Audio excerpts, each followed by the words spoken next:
on Mountain News at 5:30. Coming up on Mountain News at 5:30, more than 500,000 Kentuckians face hunger. More than 162,000 of them are children. How one middle school is hoping to lower those numbers. And federal agents search the Indiana home of former Vice President Mike Pence. What they are looking for and why, coming up.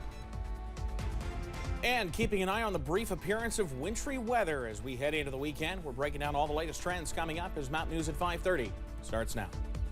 Dedicated to Southern and Eastern Kentucky, this is WYMT Mountain News at 5:30.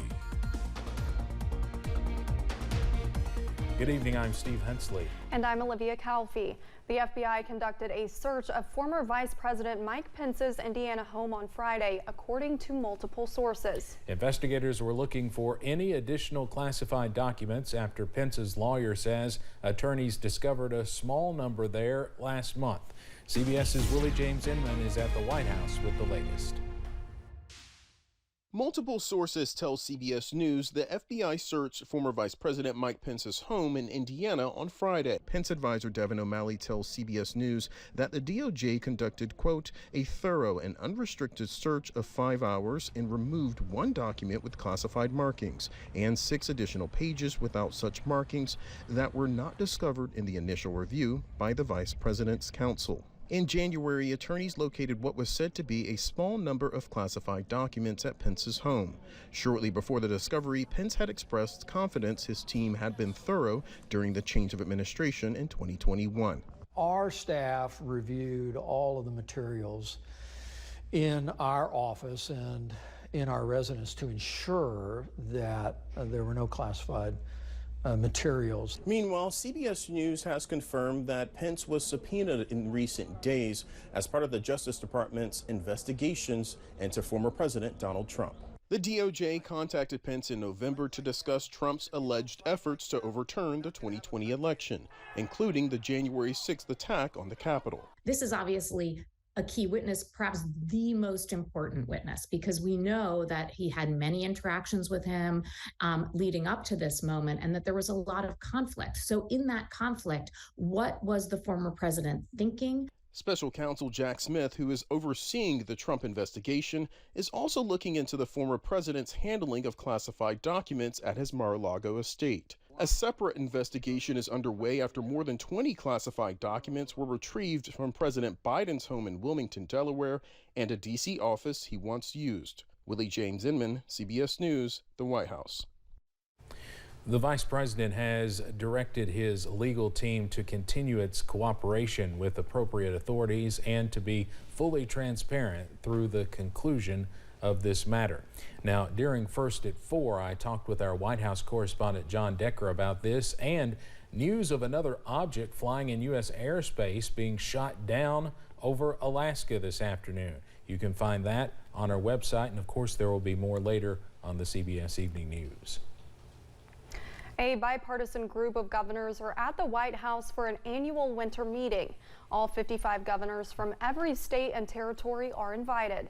The gathering allows President Biden to gauge how he's being perceived on both sides of the aisle ahead of a potential re-election bid in 2024. It comes after Tuesday's State of the Union address, in which the president focused heavily on key domestic issues and took aim at GOP proposals concerning Medicare and Social Security. The Department of Homeland Security is hiring a private law firm to protect its chief. That's according to sources who say the agency is bringing in the lawyers to help with potential impeachment proceedings. DHS Secretary Alejandro Mayorkas is reportedly the target of a campaign by some House Republicans to remove him from office. The GOP is reportedly not happy with Mayorkas because of the influx of migrants coming into the U.S. through the southern border. Impeaching a cabinet secretary is exceptionally rare. It's only happened once, and that was back in 1876 to Secretary of War William Belknap. The Secretary and Exchange Commission has reached a $30 million settlement with cryptocurrency platform Kraken.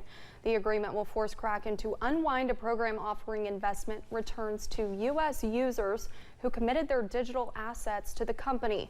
The practice, known as stacking, reflects an unregistered offer and sell of securities.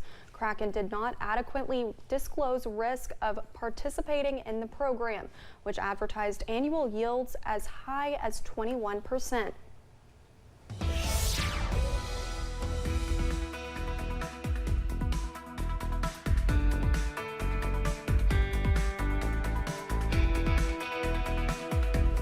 Much cooler throughout the region today and a whole lot less windy as well. We continue to see some of those high clouds working in throughout the region this afternoon, but for the most part, it's not hurting those temperatures much at all. Mid-40s out there, not far from where we should be this time of year. Here's the view from Slade. A few more clouds out there along the Mountain Parkway there in far eastern parts of Powell County. Temperatures also in the mid-40s. That's where a lot of us are. Middle and upper 40s right now. A few 50s hanging on Cumberland Valley. Even over toward Manchester, sitting at 52 right now as well. Clean sweep on pinpoint Doppler for us, but we see those showers working on through the region as we head on through tonight. So keep that First Alert weather app handy. As we head through the night, you'll see those temperatures dropping into the 40s as we run through the nighttime hours, into the upper 30s by overnight. And I think that's where we wake up, many not far from freezing as we start off our Saturday. Guys, I'll have the very latest on when we see the potential for wintry weather for part of the region before the weekend is out. That's in a few minutes. Thank you, Evan. Students who struggle with food insecurity are not rare. In fact, Feeding America reports that 1 in 6 children in Kentucky face hunger. One Mount Sterling Middle School is doing what they can to change that statistic. As Hallie DeVore explains, McNabb Middle School's new McNabb Mart lets students go shopping without the need to check out at the end. McNabb Middle School had the grand opening of their new McNabb Mart. This store was made for students and families who struggle with food insecurities to shop for the things they need at zero charge. We'll take the students at the end of the day and let them come down here and they can take anything off the shelves that they think that them or their families would eat. And so it's just been such a great blessing and such a great honor. It's just something I've wanted to do for a long time. And many families have already been impacted. A mother who had recently lost her job was emotional when she found out about the program that was being implemented into her child's school. She stood in our office and cried. I mean, she absolutely bawled. And she kept saying, "Bless you all, bless you all." The school's goal is to make getting food, toiletries, and other supplies easy, accessible, and free for students and families that need it. We want to try to tear down any barriers that would prevent our students from being successful, and we know that this is one of the first steps, that we have the opportunity to remove that barrier for them. Faculty members say that the new program has been supported by the entirety of the school. The new Mart even including paintings and artwork that students made specifically for the store. A true community effort to make sure that everybody has access to basic necessities. In Mount Sterling, Hallie DeVore, WKYT. It's not just students who face hunger. Feeding America estimates that 1 in 8 adults in Kentucky also face hunger. Coming up on Mountain News at 5:30, we share one dog's tale of how hard work will allow her to represent the country at the 2023 Crufts International Dog Competition in England this March. Pulled the rough assignment there. More showers, maybe even of a wintry variety heading in our direction. That breakdown coming up after this. WYMT News app offers alerts on breaking stories as they happen, customized to the categories you choose.